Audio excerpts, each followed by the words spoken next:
Hello and welcome to the Outcast. I'm your host HC, and with me is. Wolf. And today, I don't know about you, but I'm kind of excited for this. This is a movie that, for all intents and purposes, came out of fucking nowhere. Like, this was shadow released, shadow dropped, whatever you want to call it, and somehow it kind of took over the world. I am surprised by how much it just caught on. Well, of course, talking about K-pop Demon Hunters, Yeah. and this is the point where I ask you: did you hear about this before this was released? Before? Did you No. see a trailer? No. Yeah, did you Nothing. see a Hollywood. trailer? Anything? Nothing. Nothing. Mhm. Hollywood just came out, stealth released a brand new animation with songs in said animation that is created just for said animation. To quote someone else, I don't know if I'm comfortable living in a world where Hollywood learns from its mistakes and actually grows. Well, well, this is kind of might as well get the backstory now because I did some research, to make sure I get this as much as right possible. And if I still get something wrong, correct me. But so what drew me to this was that this was done by Sony Animation. Mm-hmm. If you need a bit more of the Spider-Verse people. Yeah. But this is not a Sony IP. They pitched it and Netflix bought it. Netflix were the one. This is apparently a Netflix IP now. Netflix were the ones that just released it on their platform as a part of a deal with Sony. And the, I honestly, you can say what we will say what you will about Netflix, and we said plenty about Netflix when it comes to animation, but I think this is the one time where they just shadow dropped something and it turned out to be, let's put the quality on the side for a second. It just took over the world. Nobody heard about this. Nobody knew what it is. And now everybody knows about it. The soundtrack is blowing up. This is the most watched movie on Netflix last time I checked. It's finally getting some big screen releases. This is kind of an amazing story when you really think about it, of a movie that came out of nowhere and just took over the freaking world. I think this is worth talking about before we actually start delving into the movie. Fair enough. Yeah, reading it briefly, like very briefly, it seems like they've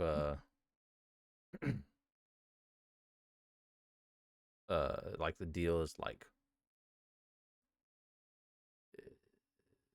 From what I've heard, Sony people, the directors are working for Sony, but this was pitched to Netflix, and essentially Netflix is the distributor, Sony is the animation studio. yeah, That's like what I've Sony's. heard. They're also the ones if anything gets done live action, because apparently that's a thing that's being talked about. Like Sony's like the one who does all the creative work. It's Mhm. Netflix gets like a first look at everything, and Netflix gets to decide if it goes to platform or anything. And I think like Because the short version I've seen is that Netflix owns the IP now. Now, whether or not this is gonna end up being a smart decision, we'll talk about this after the movie and once we know more, I suppose. And there's something to talk about. We'll get there.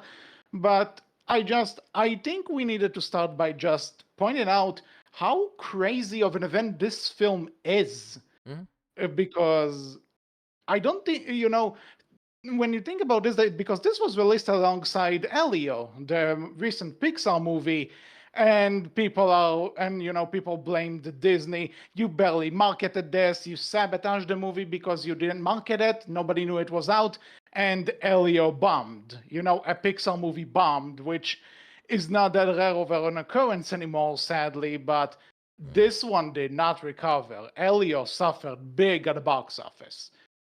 So when a new IP animated movie on Netflix, which came out of nowhere, beat a Disney movie with little to no marketing, that says something. That's big. Yeah, according to what I'm reading, it's Netflix's most watched original animated film of all time, and like the Yeah, I fourth mentioned most that earlier. watched, yeah, the fourth most watched English language film, and it's reached around 200 million views, or like it's been viewed 200 million times since like August. Hmm. So, which, I think this came out like Around last month, June, I want to around say. June, I In think. June, Yeah, in June. So 2 months ago. So, anyway, now that we covered all of this, non-spoilery thoughts. I love this movie. I think it's great. yeah, What agreed. about you? It's very fun, very enjoyable. The only thing I would say about it is it feels a little too quick, maybe. Like, Hmm, On the one hand, I would agree with you, but on the other hand, I am kind of happy that we have movies that also respect my time and don't drag too long. But fair, I can see fair. where you're coming from. I mean, for me personally, there's just like a few character tidbits that feel like if they had had a bit more time, it could have been a bit better fleshed out. But they Mhm, use their runtime well. I feel like nothing feels like it's you know wasted here, time wise, anyways. mhm. So So yeah, like before we start, I do 100% have to recommend. ask you. Yeah, but I do have to ask you, what is your experience with K-pop in general? I've heard some K-pop here or there, but I've never been super into it. But so like my experience is very very minimal. So Well, I would all say I that. know is that K-pop fans are rabid. Well, the ones that don't shadow keep and try to hate on this just because it got popular in the mainstream. Mm, Let's not forget those. But different story anyway. mm-hmm. I would say that I really enjoy K-pop, but then again, I only enjoy what I hear. And this is annoying to explain because I have to explain to friends in real life too, and they look at me weird. But I am one of those people that will like listen to a song and go, "Yeah, that's great. I enjoy that." But for some reason, I would never actually go look up who the artist behind the song is afterwards. I would just enjoy the thing and move on with my day. It's very rare that I actually research artists or bands that release songs I like. It doesn't mean that there aren't any that I like. It's just I don't know. A song can be the best one in the world. I would say it's an awesome song, and then I'll do nothing in order to research more of it. So I like K-pop because I know that some of the music I listen to is K-pop, but don't ask me to name bands or singers or something like that. I just enjoy the music. I don't think that's weird? Question mark. I feel like quite a I don't lot of know. people People are look like at that. But I mean, fair. I know some people who aren't. Some people like they'll research the artist because they want to follow them and listen to more of their music. But yeah, I think quite a because lot of people will when just it comes. listen to a music track and then like cool and move on. I don't know. I just whenever I explain this to people, they look at me like, "What?" So I don't know. Fair enough. I don't know what's normal anymore. Eh, but but anyway, as someone who enjoys K-pop and I see K-pop Demon Hunters, like this just has almost that same vibe when you see Teenage Mutant Ninja Turtles. It's that title that on the surface could sound incredibly stupid, but you're intrigued because this is not a combination of words that you get to see a lot. So I was interested. That the name alone got me interested. And fair enough. also a friend happened to see it and she liked it a lot. So I'm like, okay, interesting. So I sat down to watch it around the time it was released and I absolutely loved it. And I've seen it 3 more times since then, once today for the review. So I'm fresh on this. Fair enough. Uh, so, so just a question because I suggested that we should cover this, but I know you kind of heard about it because it suddenly started popping up. It's like this big Netflix movie or something. Were you interested when you heard the name? Uh, not really. Mhm. Like I first saw it on Netflix and then I was like, all right, interesting, and then kind of just passed it by because it didn't really interest me personally. And then I had some Mm. friends tell me, like, actually, no, this is really good. Give it a watch. And I was like, all right. And then added it to the list. And you said you wanted to cover it. So I was like, all right, I was going to watch it anyways. So now I have more of a reason to. So then I did. And I was Mm. like, actually, really good. Yeah. You know what? Before we actually talk about, we're still in non-spoilers. So, do you do you have a favorite song from the movie? Oh, fuck me. Yeah, that's a hard question. I know. I myself, the answer could change any day for me. Also, the problem is I don't remember the fucking names of the songs. Oh well, we can talk about it when it comes. But I think the safe option would be to say golden, and it's pretty good, but it's really good even. But then again, I think how it's done and the final song, which we won't talk about yet, I think those are strong contenders for my favorite too. Golden's really good. I think personally, I believe the final song is What It Sounds Like, right? Yeah. I didn't want to say what it is because it's still not in the spoilers, but then again, it's not really I giving think any I context. think the But name is okay, but yeah, I would say yeah, the final song is probably my favorite. it's so good for what the for both as a song, as a motivational song in itself, and as said, as a song for the specific set piece in the movie. Mm, It works well on both ends, agreed. definitely. And honestly, your idol is kind of growing on me as a favorite too. It wasn't bad. Like Mhm. it's worth saying. Like none of the songs in this are bad at all. None. All of them are very catchy. Mhm. Honestly, I'm trying to think, since maybe in Kanto, I don't remember a musical where like every song was just banger after banger. It's I and mean, it's hard that to was do, like right? Like 4 years ago. it's not an easy thing to do, right? There's always that one or Mhm. two songs you're kind of like, maybe Like they're even okay, but this is not the first time where you're going to hear a Frozen comparison out of me, but like as much as I love Frozen and the soundtrack is great, do people really remember Frozen Heart? nope, I don't. It's it's the very first song before we even see Anna and Elsa in that the ice miners Mm, sing at the very beginning. yeah, don't Nobody remember really talks about that one when they talk about Frozen, right? There's always like even I mentioned in Kanto. I think there's one song that it's just that I forgot the name. But it's the song that the sister who can make the plant sing. What else can I do? That's the name of it. that. Like it's a great song, but it's just compared to the other songs in the movie, it doesn't hit me personally as much. So there's always the one in musicals, right? But this one there isn't a song. Maybe Free is the one that I'm less into, but it's still a great song, all things considered. Agreed. Very much agreed. Okay. So now, talking about the movie itself, besides the soundtrack, which, by the way, go listen to if you haven't, for the record. Do you just want to jump into spoilers? We kind of said that we liked it a lot, Yeah, so let's get into it. okay. So spoilers for K-pop Demon Hunters in 3, 2, 1. Still here? Okay. So one of the things I really like about this movie is how many times have we seen stuff that's in this movie? Like how many times we've seen like the group of quote unquote heroes or a band. In this case, it's about a band and like heroes. That you have this team up of the leader, the funny guy, the tough person. Like I made a Ninja Turtles comparison earlier. We've seen this dynamic, and also I've seen people compare them to Totally Spies, I think, and maybe the Powerpuff Girls. We've seen this team dynamic. Is the point of like and there are like two sides to this, that they're both pop stars, but they also fight demons, right?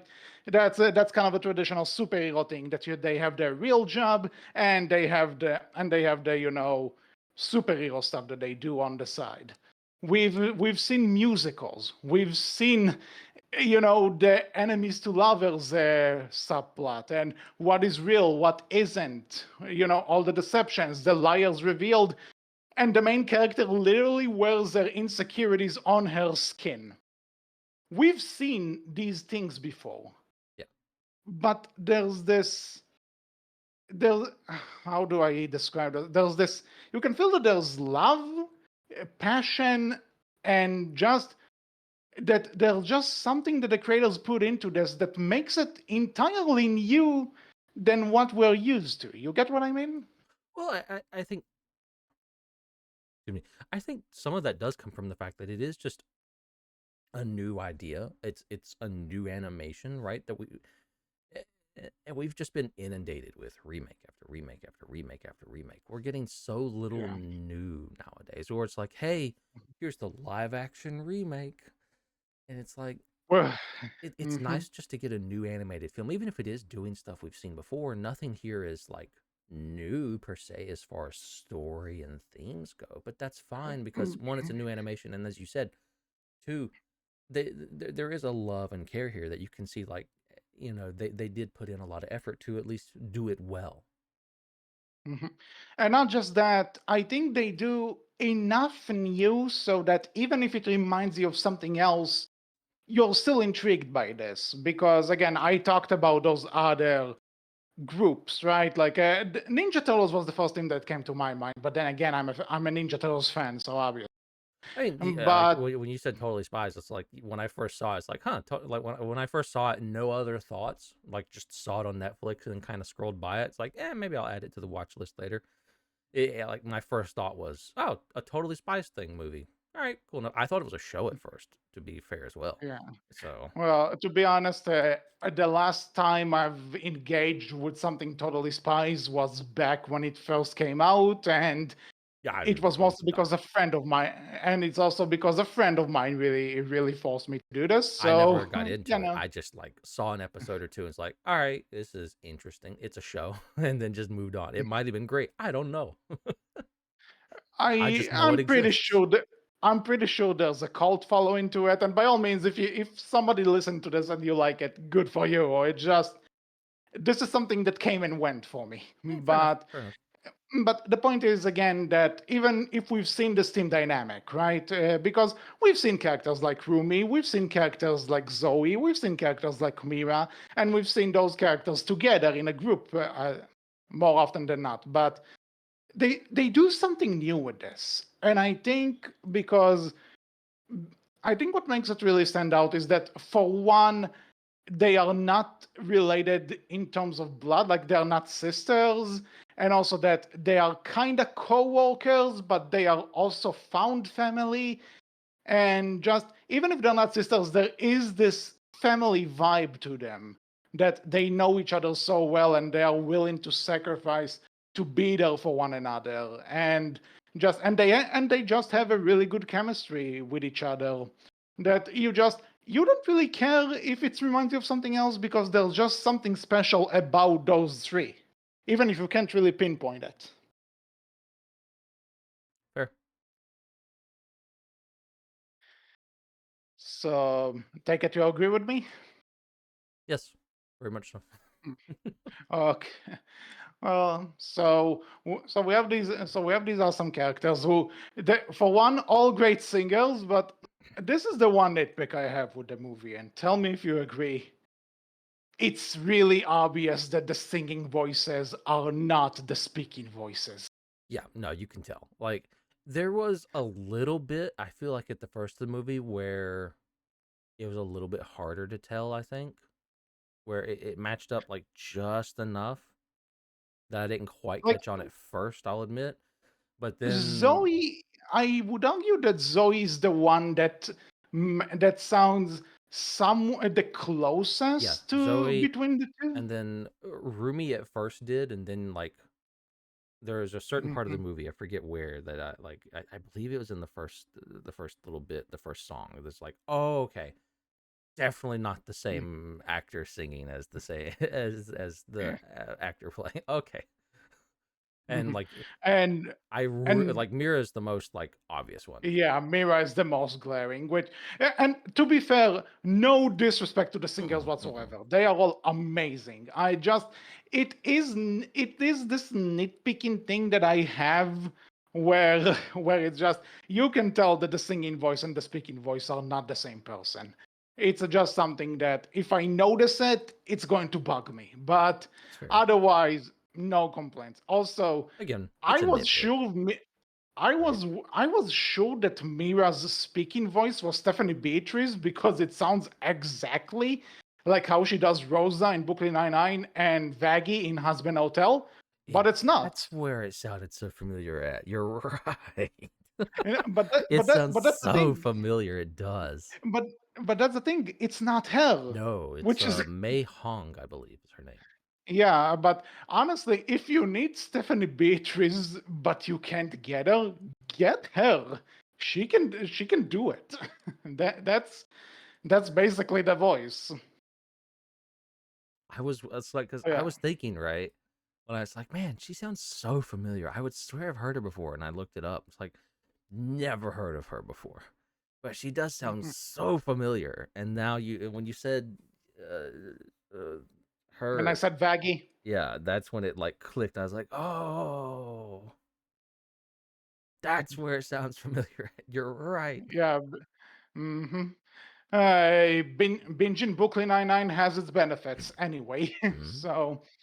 So we talked about mainstream. Who would you say is your favorite from the three? I'm curious. Oh fuck. Probably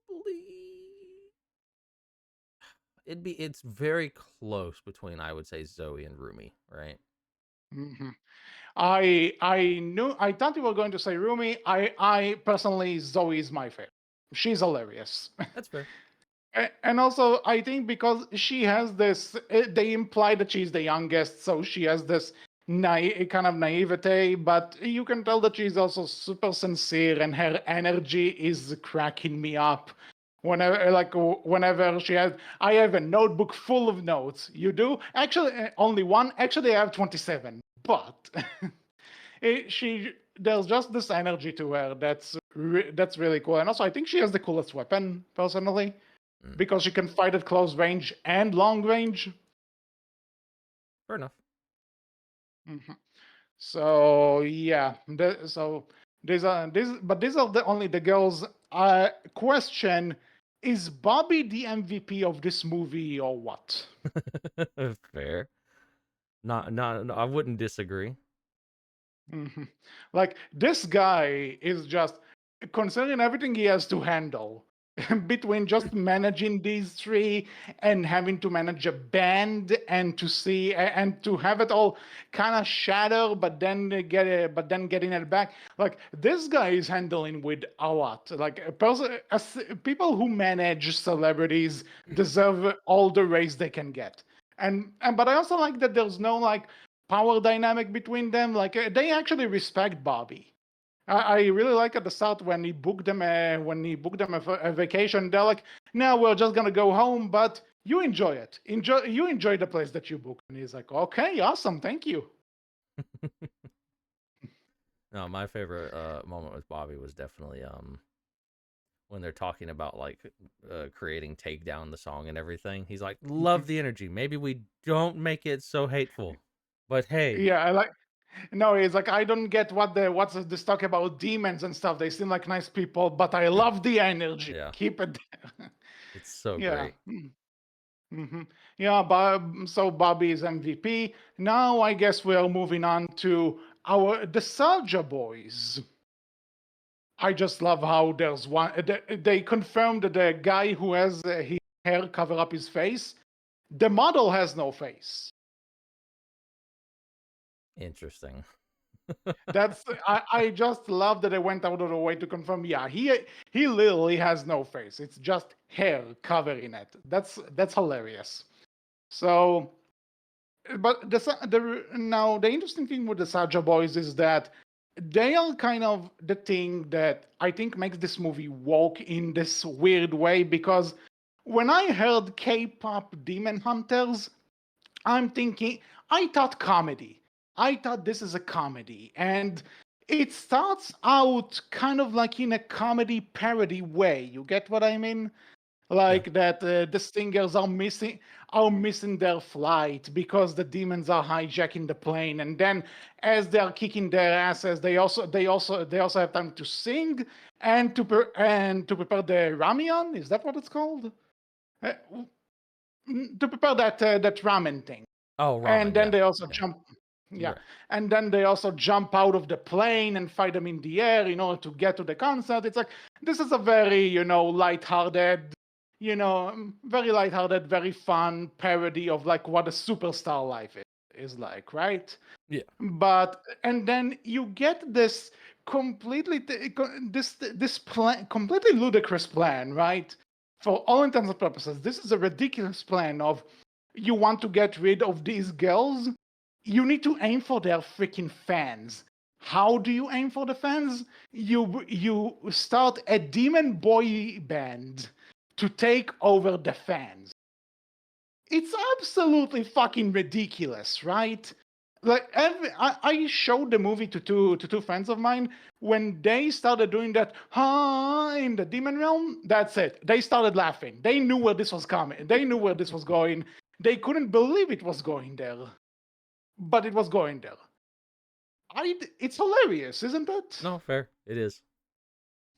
But but then as the movie keeps going and they still have this comedy vibe to it, and suddenly but out of nowhere it manages to turn it into this very emotional story that by the end kind of goes places. I I'm not going to say it's like dark, but they do some things, I wouldn't you say? I believe, right? Do not quote me on this. I'm like Yeah. I have a bit more familiarity with K drama, like Korean drama shows and stuff. A little bit more Hmm. familiarity with that than I do K-pop, Yeah. but I Yes. believe that's a somewhat common theme for K drama. I believe is Oh, it's like that a it little bit starts more like comedic, lighthearted. a little bit more lighthearted, and then like out of nowhere it just boom hits you. Here's like the heartfelt like oh shit moment, and you're like, fuck, this is heavy. What the fuck happened? Oh, so if anything, then that's kind of cool. Yeah. Because I know that Do one of the not quote me, but directors I is believe that's how K drama does. because one of the directors did say that she's Korean and she really wanted Mm, to put that Korean influence into the film. It was really important for her.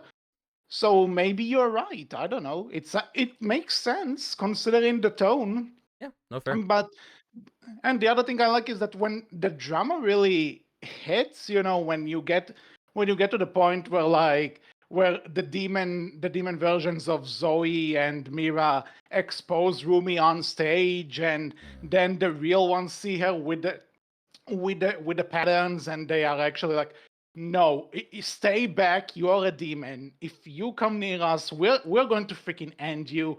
And then when Rumi explodes at Ginu and he yells at her, I abandoned my family. they mm. I didn't save them, I abandoned them. This is like suddenly the movie takes on this really dramatic turn, which I wouldn't have guessed from the beginning, and that's another thing I like. I would I didn't argue really the know. drama really kicks in personally when Rumi goes to her adoptive mother, basically, Celine, and Yeah. Celine just Eh, does eh, not accept her still, yeah. and like won't even Mhm. look at her or anything. It's like I think that's when the drama you're like, holy shit.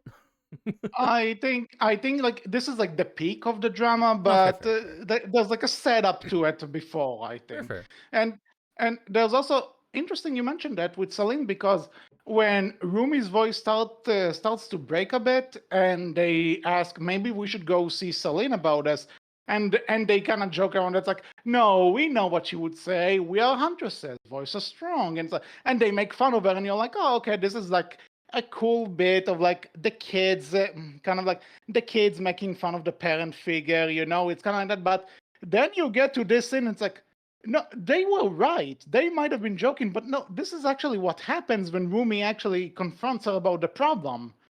That's and that's kind of heartbreaking for a Hide lot it of reasons. away, don't show it. And yeah, Hmm? like hide it away, don't show it is basically what she says. And it's Yeah, like, wow, conceal, don't feel. wow. Hmm. And especially when Rumi tells her, "Why can't you love me?" She goes, "I do," and she snaps at her, "The real me." That's like damn, you know. That hits because because and this is the other thing I kind of want to talk about to you about the commentary. This movie has a lot of commentary on a lot of no, about a lot of stuff, right? Mm. But it feels right. It doesn't feel like it tries to push an agenda necessarily, but it does tell you there are things that are not right. This is one of them because I'm pretty sure there are a lot of kids who feel this certain way with their parents or their guardians, where where they say we love you, but there's this one thing about you that you need to keep hidden for us because we don't like that. Be it an interest or a sexual orientation, maybe, or something else. This is Mhm. something that probably some people went through. No, I think this is the thing that everyone goes through. Like a lot of people, let's be honest, right? Some people get upset. It's like, oh, you pandering to the LGBTQ plus community. It's like, well, yeah, but it resonates with them, absolutely, right? But we need to remember, Mhm. like, the idea of hiding a little piece of yourself away from people you love, either it be family or friends, what have you, right? I feel like that resonates with a lot of people, more people than I I think would be can tell willing to you, admit sometimes. I can tell you personally, it resonates with me because Right? there were a lot of things, kid, maybe some even now that I feel like, you know what, maybe there are things that I can keep away for myself. I don't need everyone to know because judgment or whatever. I've gotten better at this. I have my support systems, of course, Mm-hmm, but mm-hmm. I think we as geeks also, we all kind of had that, because I can tell you, I had a lot of problems as a kid when my dad would say I'm too old for animated movies. I think a lot of people went through that. Oh yeah. So you could also argue that it relates to sexual orientation, Oh, I mean, definitely. Oh, I believe the mhm, creators have talked about like it very much is like a coming out sort of thing, right? And that's fine, mhm, absolutely. And that's great. Do more of that, right? Because mhm.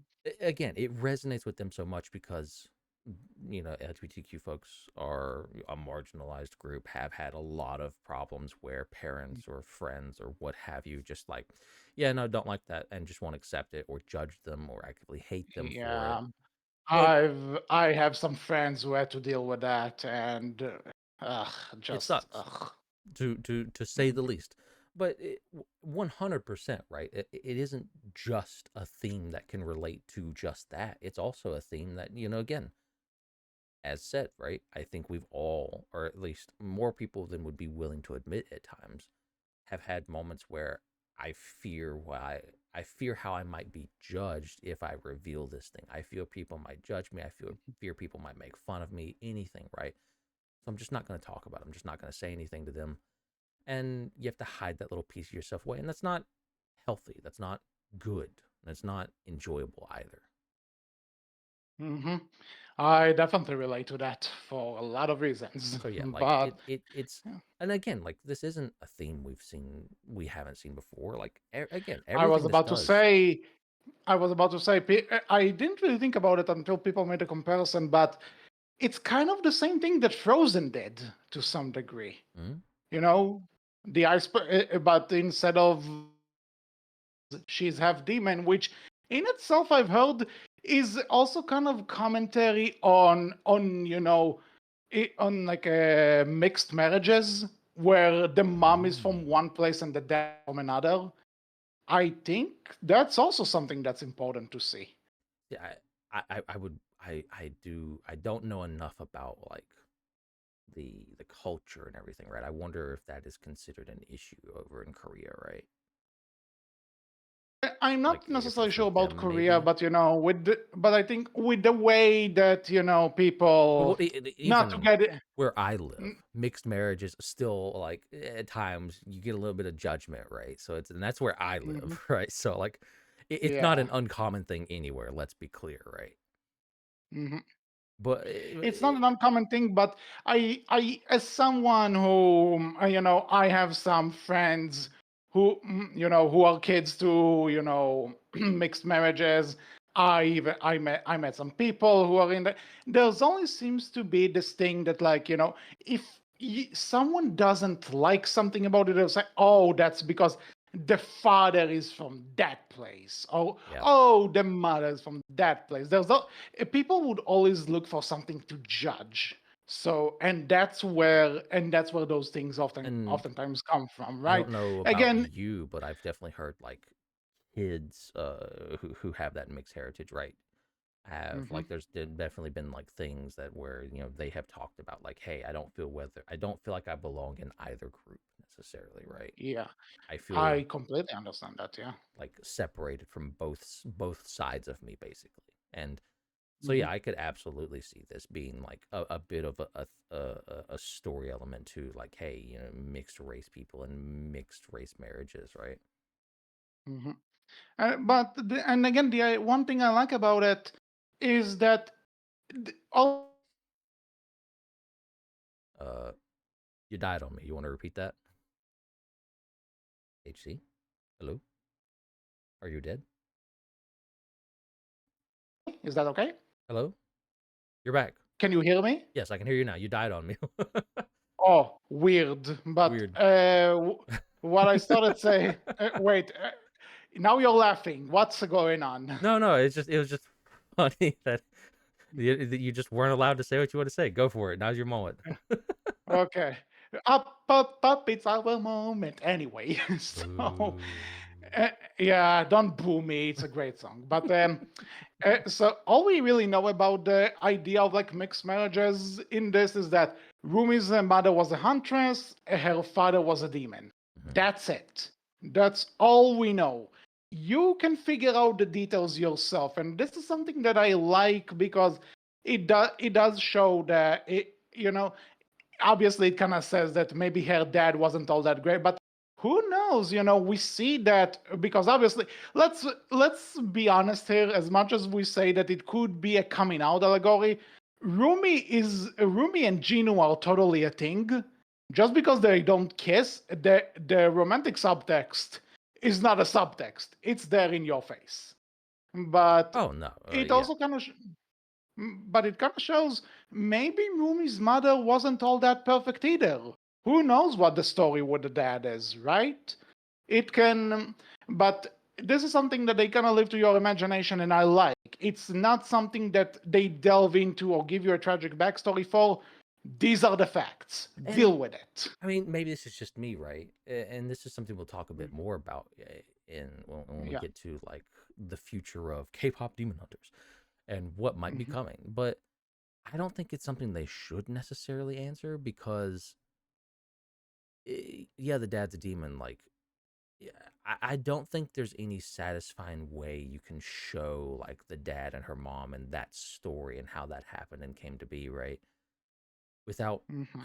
hurting this potentially. You'd have to be so careful in how you do it. I think that's something they should just Yeah. continue to leave like open to interpretation because Uh, there's otherwise, something there's something we'll talk about sure, after this sure. that I have to say about But that matter. I am of the Um, opinion though that like as it stands, right, the theme of this, right, and the fact that you can link into mixed race marriages, you can link it to coming out, you can link it to like so many other different things for so many different people, right? The second you start mhm, trying to put any kind of defined thing on Rumi's mom and dad, you might take away from this potentially. And you might yeah, say, and you might end up like, oh, well, now it doesn't necessarily relate to these people as much anymore because we have a defined part of this story. Sometimes it yeah. It's is perfectly something. okay to just not, to leave something up to interpretation, to not define it. Yeah, this is something actually that I'm sorry that I have to do this, but in the HC brings up Sonic the Hedgehog portion of this podcast. A friend asked me once if I want them to ever do an origin story for Sonic in the games, and I said no. This franchise existed for over 30 years. I don't care about the origins. It's not necessary. Because if you do it, then you essentially just set some sort of a time. You set like some facts in stone that a lot of people aren't going to necessarily agree with or get. So at this point, just go with what you have. You don't need some answers. You don't need. Yeah, agreed. Like, I some things I are best I. left unsaid, and some things you absolutely should answer for very Mhm. specific reasons. Yeah. So I think Rumi's parents. I'll talk more about this later because That's there fair. is something I have an idea, but we'll talk about this later. Fair enough. So, but also in terms of commentary, there's also just kind of I like the commentary that it has on just adoration and how public figures are being viewed in the media. What you mean? Okay, so essentially, what do we know about Huntrix? They are the biggest K-pop band in the world, right? Let's ignore all the demon fighting stuff for a second. In terms of the movies canon, how the people perceive them, they are the biggest band ever, Yeah, right? yeah. Every they, and for right reasons, and also what does their mentor tell them? Your hunter's voice is strong, our flaws cannot be seen. How much is this damage control for actual artists out there who kind of have to be all smiley and friendly to the cameras and to their not to say that they are not legit, right? But the moment one of them says the one thing that's out of line or is put out of context or just doesn't jive with what the people believe about them, that's it. The public image is broken, right? And also just how much the industry just wants to Well, push with everything. it's also how much the industry just loves to hide shit, right? Like, you Mm-hmm. know, a big glaring thing in the background that's still sitting there currently kind of over Hollywood's head still at this very moment. Yeah, Those who know what definitely. I'm talking about know what I'm talking about. But it's the industry, just like Hollywood and even the music industry, right? Like, all of these like creative industries, they love to just, hey, this thing you're having problems, don't care, hide that away. This is what matters. Like, we just, not too long ago covered Quiet Behind Set, right? Quite on set. Yeah, Quiet Yeah. on Set. And that's a big thing. Like, just hide all that away. These are not problems. Don't talk about it. Don't mention it. Don't put it public forward, because people don't need to know that or see that. But at the same time, right? Like, I believe it was Robin Williams who like talked about, like, started talking at one point in time about like his drug issues and how badly that affected him. And so we've had other actors and actresses do this too. Yeah, there are And people who come out and speak about this, and I mean, often sometimes you could even argue speak more than they should, depending on but the scenario. and But there's a ton of like discussion you could have on whether or not they should or shouldn't. But I think you should. I think, like, again, it's a definite problem that Hollywood and so many of these creative industries mm, want to hide so much and just yeah, push the image, push there's just the image. also you probably heard about the Tenacious D thing that happened. Mm. Kind of relates to that too. It's just it sucks. It's not good, and I think we need to move away from that. And I think if and I agree with you. If this is what it's doing, and it definitely feels like it at times, and you could definitely take it in other ways too. Let's be clear, right? Like, hide this away, Mhm. don't talk about this. You could definitely take that in other directions for other people and other groups as well. But Yeah, absolutely, from a like Hollywood perspective, from a like popular group perspective, for like insert industry here, whether it be music or actors and actresses or what have you, right? yeah, It, and it sucks. but It's this is bad. We should not also do that. hmm but this is also the other thing I like. It's there's enough there for you to realize, oh yeah, that's totally the messaging that they're going for, right? Oh, Mm-hmm. this is totally what they're planning to do here. This is one of the messages that but it's also not in your face about it. There's just enough that you can get it, but it's also not trying to push an agenda against the industry that this is a part of, right? Also, let's also say that the kind of the climax, when the Saja boys are singing, "Your Idol," this is basically this is also kind of a commentary. A lot, the song in itself is commentary on a lot of stuff, like Mm-hmm.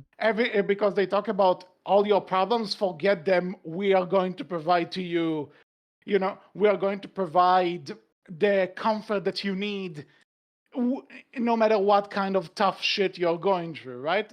And the fact that all the people are like zombies there and everything, that's in a way that's commentary. Oh That's yeah, kind of like how the industry sees audiences sometimes. yeah.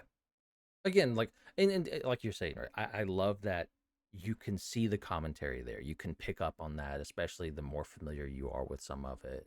The more you know, like you might pick up on little things here or there that are super pertinent. It's like, okay, this is 100% this. hmm But it's, at least to me, it feels open enough that you can also see it in other lights, or you can just completely ignore that and still just enjoy and have a good time with the film. That's great. hmm I think that Yeah, is that's 100% good storytelling. and I really enjoy that it works on each one of those levels. Hmm. If you're watching it just as a movie to have fun, you are getting that. If you are looking for the subtle nuances that might be there, you are getting those too. You read into something in a certain way, that's completely valid and completely and complete and doesn't overtake someone else's take on it. It's just a smart movie. And it's kind of funny to say K-pop Demon Hunters is a smart movie Yeah. because you wouldn't expect it, right? And the movie also kind of tricks you at the start. Hmm. You don't watch it in order to be like, oh wow, that's really clever, that's smart. No, you don't really expect that, and then it surprises you. And I love when movies manage to spin it a little bit. That you're like, oh wow, I didn't see this part coming. Fair. Agreed. So anything else you want to talk about in terms of the movie itself? I I mean, think we we should cover. definitely talk about the animation a little bit. It looks fantastic. It Oh I yeah. don't know about you, but it gives me this weird, like, almost like this feels ever so slightly kind of like, I don't want to say claymation, but like kind of that stop motion animation sort of style. It almost feels like that a Um, little bit, but it's I not. tell you what. I tell you what, and it's not just because it's Sony Animation, Mhm. right? But it kind of feels like if the Spider Verse animated style tried to do You died on me again. Tried to do what? Hello. You're not allowed to bring up with this. Spider Verse. Apparently, I can't. Well, screw you, Discord gods. I'm going to, but if it's Spider Verse doing anime, that's what I wanted. That's what I said. Huh. Fair. No, actually, I see that. Yeah, 100%. That's actually Because it an apt definitely description. has. Yeah. Because there are the Spider Verse tropes, right? Like it's obviously CG, but there's this hand drawn stuff to it. Like Hmm. you can tell that the faces or something.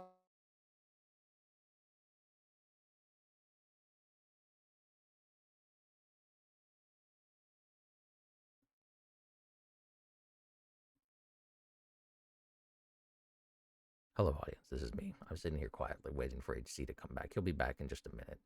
Discord is not happy with him right now, I see. I don't know why. Can you hear me now? I Is can hear this you, yeah. okay? It's Oh, for every the love of time God. I just hear, and then you Oh, fade into the background quiet. I don't know what is going on with this. It's just Damn it. Discord being Well, Discord. I guess. But Basically, you get what I mean. I No, said what I have 100%. to say. Yeah. Also, the expressions in this movie are shift. Yeah. Agreed. Okay. It's all really good. Mhm. The one last thing I want to bring up in terms of animation, when they meet the Saja boys for the first time, who the fuck came up with a popcorn gag? I, That shit is amazing. it's so fucking stupid, but so funny. It's so stupid, but it's like, yeah, that's the thing. Let's take an animation trope that's been there since the dawn of time and go all the way with. And that comes back to that thing of like, hey, you think this is kind of going to be one of those silly dumb films, and then it hits you with like, oh no, here's the feelings. Hmm. Which, by the by, a friend had to educate me on this.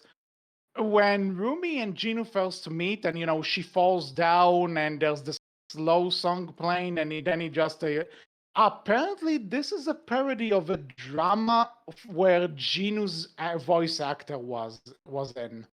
Apparently, Uh, I'm not surprised. I feel like there's which probably a lot of like K drama references and stuff like that, right? There has to be. but you see, this is something that I don't get personally, but if it's a reference, it's really freaking cool for the people who know that, right? Because it doesn't take away from the story. Hmm. But to the people who know, they enjoy it like hell. That's Yeah, amazing. yeah, I definitely feel like you could probably find, if there's not already, there will be at some point, a YouTube video like, hey, here's all the K drama references There that you are, missed within this movie, or other I Korean know show of some. references. I know of some. Hmm. There are probably people who just analyzed all the food they eat at the beginning, most Yeah, likely. probably. Well, so I think we basically covered everything that there is to talk about, unless. Yeah, I Oh, there's mean, the cat, the tiger. The tiger is pretty I funny. love this. I like I him. love the cat. It's so dumb. I love the cat so much. I Mhm. love also that Well, apparently the little hat was made for the cat, and the crow and the bird just keeps stealing it. And when they mention it, he's yeah, just like it's. smile, smug smile. I love that. That was also great. Yeah, but I think we talked about everything that there is to talk about. So now's the point where I say, not sure if you saw, but Netflix already announced that there are going to be two sequels, a spin-off show, a stage show, and a live-action remake. Yeah. So stage show perfectly fine. I think that'll do great. I bet that'll be, if they're really willing to put in the effort and the money and everything. I bet that'll be something to go see. Right. Very fun. Hmm. A show, again, when I first saw this, I was like, oh, the new Netflix show, interesting, and then scrolled by it, didn't pay attention to whether it was a movie or not. So Hmm. I really wonder how you're going to do like song numbers in a show. You're going to get a lot less of them, I feel, but I think I don't that's know. Like you okay. you have stuff like Has Been Hotel that there's two songs each episode, and also Hell of a Boss. That The Tangled Show also had plenty. Well, Has Been It's Hotel possible. only had like what, 8 episodes written in, or was it 10 or 12? No, okay, I see your point, but I think if some Disney shows also have then like each one has a song in it, so it's possible. That's fair. So yeah, like again, I don't think I think a show will be fine. I just that that'll be interesting, right? I think, I don't know. I'm here for them doing more stuff, but at the same time, I'm also here for this just being a one and done and moving on, kind of. Well, with the success it had, we all know that they can't really do it. But right now, Yeah, from what I've heard, they are focusing on a sequel first and foremost. And I'm I think a down. sequel's I want fine. to see I'm a here sequel. for it. I'd be very curious to see them expand on this world a little bit, see more where they go. I think they can absolutely do more stuff with Zoe, with Mira. I mean, Yeah. there's the entire relationship you can do things with between Rumi and her, and Celine, her adoptive mom, basically. Which is why I'm also saying that a show could be interesting because if, let's say, Rumi is our main character and she's still going to be the focus of the next two sequels that they're planning, in a show you can give Zoe an episode, you could give Mira an episode, you could give Celine an episode. You can do a lot with the show.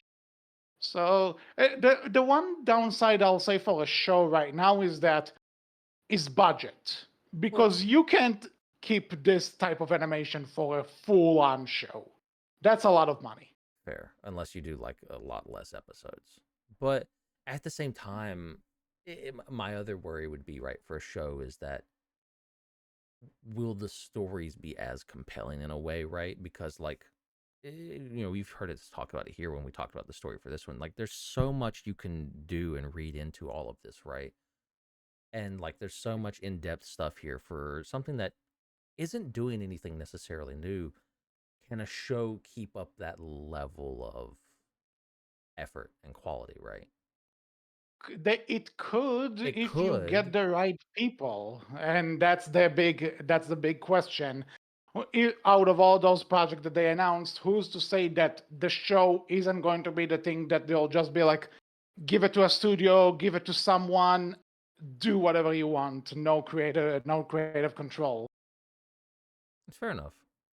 Now, The, sequel it, like, movies, I'm perfectly not saying that fine. this is what they're gonna do. No, I'm no, not. fair, I'm fair. not saying this is what's gonna happen. I'm just possible. There is the elephant in the room, though. Mhm. A live action remake. Yeah. No. Just no. I hope they come to their senses. Yes. No. No. It No. No. just No. No. Netflix. Why? I get it, Netflix. You're Disney's doing it, so it's like they're doing it. We got to do it too. And No, it's not working out for forget Disney. Disney's Netflix. doing it. Forget Disney doing it. Let's not ignore the big bewilderbeast in the room. DreamWorks is in on this too now. Yeah. To be fair, DreamWorks has only done it once so far, unless they're. But already we're getting a sequel, and you know that if that does But well, they remade an entire trilogy not even 10 years after the trilogy came out, or but finished rather. but So, DreamWorks is only doing it for like one of their IPs, right? We're but not what I'm getting a saying live is action that, Boss Baby yet. well, yet for one, and two, Although I kind of want the that point is, for morbid curiosity, somewhat. but my point is that, but another studio started doing that, and so far it has profits. This is a topic for the other main podcast that we're in here whenever we talk about. But yeah, and Netflix is good. If Netflix wants to ride that train, not this movie, please, I mean, please. Mm, Now, okay, but let's put the live action remake to the side for a second, okay? mhm, mhm. Let's in terms of what else could be done, I want to go back to the entire Rumi's parents thing. I wouldn't mind seeing it if it's an unrelated spin-off. That way, if you don't like it, you can ignore and not necessarily treat it as canon. That's fair. Like again, right? I'm always going to be of the opinion, right? Like just because one thing was made doesn't mean it takes away from another thing, but it can. I have that opinion, but I do recognize that it can still hurt the other thing, right? It can still That's why I'm saying take that away. make it a spin, like make it a spin-off that's not necessary. You can say if you want to see it as canon, by all means, but nah. And that's fair. Mhm. I personally would say, nah, still don't do it. But it, again, like as long as you come It's at not it, my first. no, no, fair, fair. As long as you come at it with, I feel the same level of care and attention you did for this movie in the first place, I think you can do Mhm, this well. I think you can address it well and not hurt what the original has already set up, right? mhm. By virtue of it being kind of open to interpretation and vague. I think you can highlight that and make it even better, but you have to come at it with the same attention and care. Mhm. Agreed. And so far, No, in if you have the exact same people who worked on this movie working on anything else, I think they can do that. They've definitely like, yeah. okay, I want to see more from you, but so far, I trust what you're doing. You're doing great work. Let's see if you can Hmm. continue it. I hope you can. Yep. So again, I stand Don't by pull a Dragon my Prince on word. us. Uh, don't please. But okay, for in terms of where I think they could go with the sequel, I think the one thing that could be interesting is that by the end, we see that Rumi, is already walking out with her patterns fully showing. You can even see that on the comeback poster at the end, she has the patterns. If we're going to keep with the same themes, I think this could be an interesting Rumi, what's the deal with these tattoos?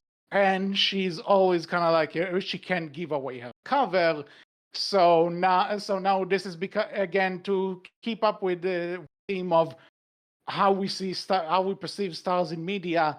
Maybe that could be her thing. Her Oh yeah, friends because that's accept another her because thing. You're not like a lot of Hollywood. I know had this issue for a long time, right? Like no tattoos ever. If you get them, you're mhm, out, right? And even if for some roles, you still have to like if like for a long time it was if you got them, you're out. You don't get any roles now unless they call for that. Nowadays they'll cover it up and stuff for the role if you're playing a particular character who yeah, doesn't I have those. heard So that I think I heard that for Tomb Raider they had to cover up a lot of tattoos because the yeah, character doesn't have tattoos. yeah. But even then, it didn't really go well. You can notice them in some shots, Yeah. from what I remember. But even beyond that, right? Like at one point in time, before then, if you had tattoos, that's it. You just don't get those roles ever. You're just excluded Yeah. because tattoos Hmm. bad, right? And I think maybe K-pop bands have an issue like that too, where you're not allowed to like do things like that? Question mark. Don't quote I me. think, Very much a normie again, over here. considering, Don't come after me, K-pop fans. to be honest, now that I'm thinking about this, with the way the movie ended, because we can see that their fan base is both kids and adults, but by the end you see them hanging out with those girls and talking to them like the celebrity meet kids at the street, right? That Yeah, kind of thing. yeah. So maybe you can also do what kind of influence should entertainers have over our kids? This could also be something that we could do because in a way, the closest thing Rumi has to a mother doesn't necessarily accept her, and that's another thing. What does Celine think of the fact that Rumi just embraced the patterns, and Zoe and Mira are all about that? That they're okay with it, that they're still her friends, they're still Well, a band. you can also What do could? an entire thing right of like the philosophy of hide it away and like keep that away, keep that hidden, keep that shut, like don't reveal it, versus Rumi's new philosophy of no, we should talk about these things, we should reveal these things, we should show them and be, maybe if you're not proud of them, at least like acknowledge them, right? Yeah, So like you could there definitely do are, like these two philosophies and talk about both of them, have them both going on in a film, kind of but like a then versus again, one another. the question I do have now is that there's nothing that really says that Ginma is dead necessarily. No, They sealed them away pretty well, but what if Rumi just being all out there is some sort of a vessel to keep him that thanks to her he's still able to come back because some of his energy is still there. That's another thing that they could possibly do. they'd have to be I don't careful with know. that one, I feel, Mhm. because again, right, like that one, the optics of it, you'd have to be really careful about it, I feel, because Yeah. if Rumi is kind of like this coming out story, it's like, oh, she came out, Mhm. but there's still like this little bit of evilness going on, it's like, be careful with that one. Oh, well, I'm just trying No, to no, think fair, on top fair. of my Yeah, head with just like throwing out ideas. sequel That's fair. potential. No, I, throwing out ideas. That's I'm fair. sure that they'll do. a much better job with that. And No, this fair, is not absolutely. to imply anything, No, fair, fair, just fair, fair, just fair. an idea that came out. But that's the thing. There are so many stuff you can do with this setup, and whatever they have, I'm all for it. The live action remake can die in hell. Don't do that. But everything else, gimme. I'm in. I'm a fan. Hit me. I will say, at the very least, right? Hmm. Because of what I understand how K dramas are and how K pop can be, right? This one being live action could be okay because I don't feel like there's anything that this animation does that you couldn't do necessarily in real life. In so much as, again, K-pop, from what I understand, can be very over the top. K-dramas can be very over the top, so this wouldn't be unheard of necessarily, right? Gotcha. Again, this is from my like very Well, minimal knowledge here, but hmm I could see this working in live action at the very least. I'm still like you of the opinion, and I'm sure like many people, just don't. It's only been out for a few months. We don't need a live action. By the time you get the live action made, it'll probably been out like, let's say 2, maybe 3 years, 4 at the most. Just the don't. one thing, the one thing I will say, the only way I would accept it is if it's going to be a spin-off in the world. You don't have to make it a remake. You don't have to make it a direct story. But if you want to do something live action within the world of the movie, you know what? Let's see what you got. But don't remake this, for Yeah, God's sake. yeah. At the very least, like, again, most of the live action remakes we've seen so far of animation, the film, the original was, for most of them, not all of them, but for most of them, about 10 or more years old. At least give it some Mhm. time before you do it. It doesn't need to be done Yeah. immediately. Hmm. Well, regardless, besides the live action remake, whatever they are planning, I'm game. I'm Yeah, interested. agreed. Consider me a fan. But definitely, like, With again, as said, this has been more than good enough that so far I look forward to what these creators do in the future.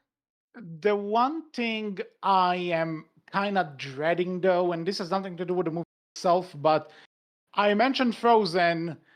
I hope that this isn't going to enter this just train thing where, oh, it's popular, we need to hate it now. I hope it doesn't get there because so far the movie is absolutely exploding everywhere. There are tons of covers, there are tons and have you seen some of the dances people do that they recreate dances from the movie?